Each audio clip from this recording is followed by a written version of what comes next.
বকর সিদ্দিক এই স্বপ্ন দেখে তিনি কি করলেন? একজন জ্যোতিষ পাদ্রীর নিকটে তাওরাত জবুর ইনজিল কিতাবের একজন হাফেজ, তার কাছে সাইয়েদনা আবু বকর সিদ্দিক চলে গেলেন। হুজুর, আমি রাত্রের বেলা স্বপ্ন দেখলাম আপনি তাওরাত কিতাবের হাফেজ, আপনি ইনজিলের হাফেজ, আপনি জবুরের হাফেজ। আমি এই স্বপ্ন দেখলাম, এই স্বপ্নের তাবির কি, ফল কি আমাকে একটু জানান। কই কি?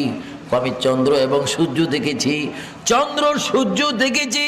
এই কথা বলতে না বলতে ওই পাদ্রী দাঁড়িয়ে গেলেন, জ্যোতিষ ব্যক্তি দাঁড়িয়ে বলেন সাইয়েদনা আবু বকর। সাইয়েদনা আবু বকর বলে, হুজুর আপনি আমার নাম কি করে জানেন? আমি আপনার নাম জানি এই জন্য, এটা মূসা নবীর উপর কিতাব নাজিল হলো, এটার নাম তাওরাত, এটার নাম ইনজিল হযরত ঈসা নবীর উপর নাজিল হলো, এটার নাম জবুর সুলাইমান ইসলামের বাবা দাউদ আলাইহিস সালামের উপর নাজিল হলো। এই দেখেন, এই যে তিনটি কিতাব আমার সামনে নিয়ে আমি হাজার হাজার বছর ধরে গবেষণা